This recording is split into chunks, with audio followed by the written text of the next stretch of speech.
In the year 1842, in a small coastal town in Maine, something happened that people would whisper about for generations. A quiet decision made at dusk that carried a weight no one expected. The tide was retreating when he came walking out of the mist, boots heavy with brine, coat torn by wind, eyes searching the lamplit windows along the harbor road for mercy. By morning, the sea would take something in return, and the villagers would stand in silence, wondering whether the night had judged them for what they had done. Some said it was misfortune, others called it providence, but no one could forget the sound of his knock echoing against the door they chose not to open. The town of Harrow's Point clung to the rocky edge of the Atlantic, its weathered cottages leaning against salt winds, its narrow lanes stitched with sand and pine needles from the forests pressing close behind. Autumn had settled deep into Maine, copper leaves trembling along the tree-line, the air sharp with frost, gulls circling low over gray water that breathed in long, patient swells. Fishing boats rocked against their moorings, ropes creaking like tired bones, while chimneys released thin threads of smoke that carried the scent of oak and boiled cod into the evening sky. At the heart of the harbor road stood the largest house in town, clapboard painted white though weather had dulled it, its windows glowing amber against the creeping blue of twilight. It belonged to Elias Whitmore, merchant and keeper of the general store, a man broad in shoulder, careful in speech, known for weighing flour and favors with equal caution. His beard was trimmed neat, his hair threaded with early gray, his eyes pale as winter surf, often distant as though measuring storms only he could see approaching. Inside that evening, his wife Margaret set plates upon a long pine table, her hands steady, her face kind though lined by years of coastal worry and quiet endurance. Their son Thomas, scarcely 10, sat near the hearth carving a small wooden boat, glancing often toward the door whenever the wind pressed hard against its frame. Harrow's Point prided itself on order and thrift, on neighbors who borrowed sparingly and repaid promptly, on doors closed tight against strangers drifting north from distant cities. Only weeks before, a traveling peddler had vanished along the cliffs, leaving whispers of theft and suspicion, and the town's welcome had narrowed like a harbor at low tide. Elias had spoken firmly at the meeting house, saying, "Charity must walk hand in hand with prudence," and many had nodded, comforted by his steady voice. Yet as dusk deepened and the tide slipped away from the rocks, a solitary figure moved along the shore road toward the Whitmore house, unseen by most, but watched closely by fate. The stranger's boots struck the frozen earth with uneven rhythm, each step deliberate, as though he feared the ground itself might refuse him passage toward the only light still burning along the harbor road. His coat, once navy wool, hung torn at the hem, crusted with salt and sand, and beneath its collar his face bore the exhaustion of a man who had walked farther than pride should allow.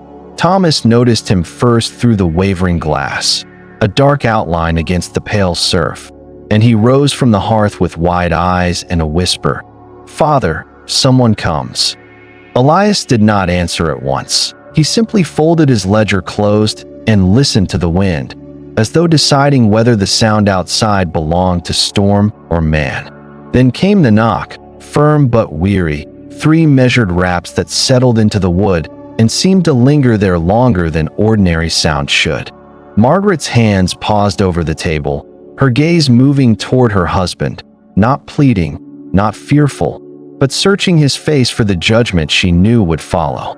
Elias stepped to the door without opening it, resting his palm against the cool iron latch, feeling the faint tremor of wind and perhaps the stranger's waiting breath beyond.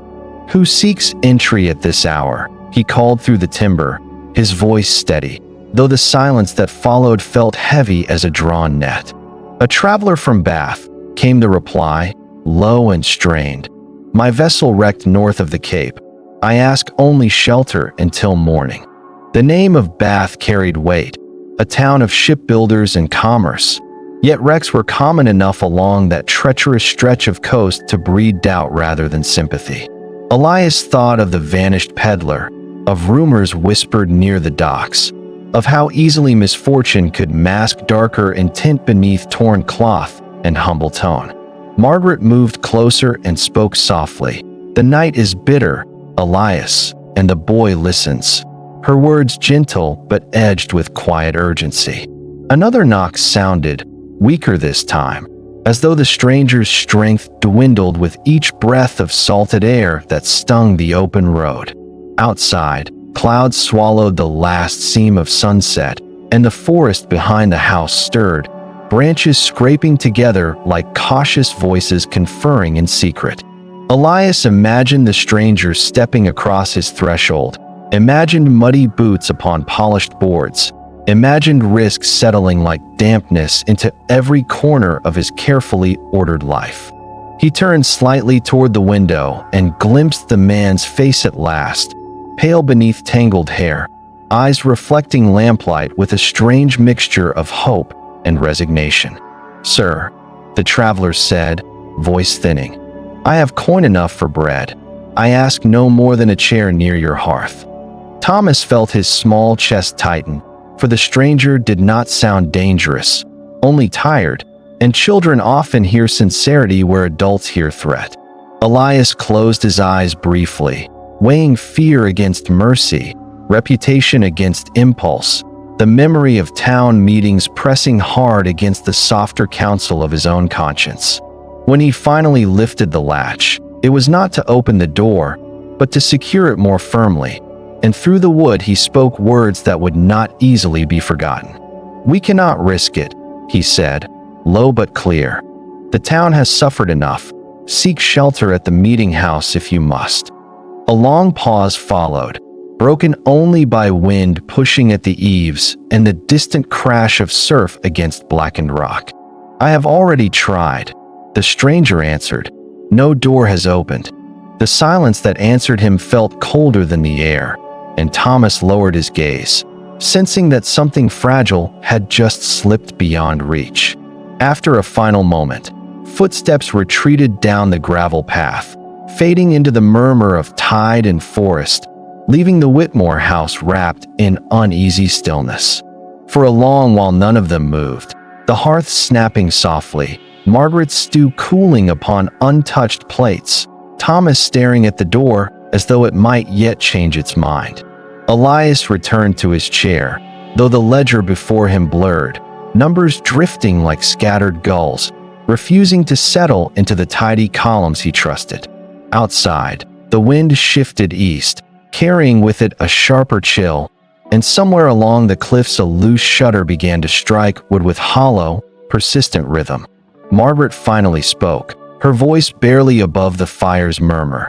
He sounded near spent, Elias, colder than the night itself. Elias answered without lifting his eyes. "Compassion cannot blind us, Margaret. Danger often dresses itself in weakness."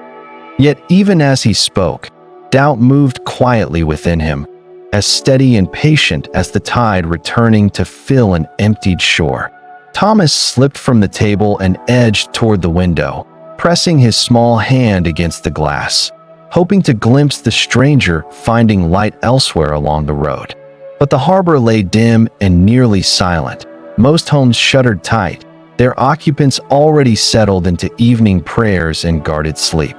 Far down the path, a lone figure staggered briefly in the wind before vanishing beyond the bend that led toward the cliffs and the abandoned watchman's hut. The night deepened quickly, clouds swallowing moonlight, and a thin sleet began to fall, hissing faintly when it struck the coals within the outdoor ash barrel. Sleep did not come easily to the Whitmore house, for every groan of timber and whistle of draft sounded like a footstep returning, like a second chance asking again.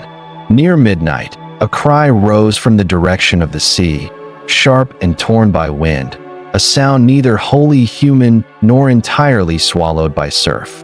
Margaret sat upright at once, clutching the quilt to her chest, while Thomas stirred in frightened confusion beside the hearth where he had drifted off. Elias remained still for several heartbeats, listening hard, telling himself it was nothing more than gulls fighting over scraps cast ashore by the tide. Then came another sound, lower and strained, carried briefly between gusts before dissolving into the restless thunder of waves striking stone. Margaret's eyes met his in the dark, and though she did not speak, the question within them shone brighter than any lantern flame. At last Elias rose and reached for his coat, moving with deliberate calm, as though this were merely another errand to the docks and not a reckoning with his own refusal. He stepped outside into sleet that stung his cheeks, lantern swinging from his grasp, its glow trembling against rain and shadow. The path toward the cliffs was slick and treacherous, pine needles pasted flat against mud, the ocean's roar swelling louder with each careful step. When he reached the bend, he saw the abandoned hut leaning crooked against the wind, its door broken from hinges long ago, offering no true shelter to any desperate soul. Below the ridge, waves crashed violently against black rock, white foam flaring briefly before vanishing into darkness like extinguished breath. There, half hidden between boulders and seaweed, lay a shape too still to belong to driftwood or wreckage. Elias descended carefully, boots slipping, lantern casting wild shadows across stone, until the shape resolved into the stranger he had turned away. The man lay on his side, one hand stretched toward the cliff path as though reaching back for the door that never opened, his face pale and quiet beneath a crust of sleet. Elias knelt beside him and felt for warmth, for pulse, for any sign that mercy might yet arrive late, but not too late. But the sea had already taken what the night had weakened, and only the wind answered his touch, moving the stranger's torn coat in a final, restless sigh. Elias remained kneeling on the frozen rock, lantern trembling in his grip, the stranger's outstretched hand inches from his boot, as though the night itself demanded an answer he could no longer shape. The sea surged forward and withdrew again, foam curling around the man's coat, claiming him not with violence, but with the slow certainty of something owed. For a fleeting instant, Elias imagined another version of the evening. A door opened, boots drying by the hearth, a bowl of stew warming stiffened hands. He saw Thomas offering the carved boat with shy pride, Margaret setting fresh bread upon the table, the stranger's gratitude filling the room like gentle firelight. But the vision dissolved beneath the lantern's wavering glow, leaving only rock, sleet, and the unbearable stillness of consequence. "God forgive me," Elias whispered into the wind, though whether he asked mercy for himself or for the man before him, even he could not tell. Above him, along the ridge path, two fishermen approached with their own lights, drawn by the earlier cry and the glint of movement near the cliffs. They paused when they saw him kneeling there, their expressions shifting from confusion to comprehension with painful swiftness. "He came to us first," one muttered, voice tight with shame. "We told him the same." No accusation passed between them, only the heavy understanding that fear had traveled from door to door more swiftly than compassion ever could. Together they lifted the stranger from the rocks, his body lighter than expected, as though hardship had already thinned him long before the sea finished its work. As they carried him toward town, windows flickered open, faces pale in lamplight, whispers rising like smoke above the harbor road. Margaret met them at the gate, her shawl drawn close, her eyes widening at the sight she had already feared but hoped would never arrive. Thomas stood behind her, clutching his wooden boat so tightly the small mast snapped clean between his fingers. In that brittle silence, beneath a sky empty of stars, Elias felt the true weight of his decision settle upon him, heavier than any storm he had ever measured. The stranger was buried beyond the pine grove, near the weathered stones where sailors lost to sea were remembered without names, the earth hard but yielding beneath steady hands. No family came to claim him, no letter was found within his coat. only a small brass button and a folded scrap bearing a child's careful drawing of a house by water. In the weeks that followed, Harrow's Point returned outwardly to routine. Nets cast at dawn, shutters closed at dusk, voices steady though quieter than before. Elias kept his store as always, measuring flour and molasses with practiced care, yet his gaze often drifted toward the road when evening shadows lengthened. Margaret placed an extra candle in the window each night through winter, its flame small but unwavering, a silent answer offered too late. Thomas carved no more boats that season, choosing instead to sit near the door at twilight, listening for knocks that never came again. Years later, when storms rolled in from the Atlantic and travelers sought refuge along the coast, doors in Harrow's Point opened more quickly, though no one spoke aloud the reason. They simply remembered a dusk when caution overcame kindness, and how the sea returned their measure in kind. And in that valley, people learned that some mistakes don't echo loudly, they whisper for generations.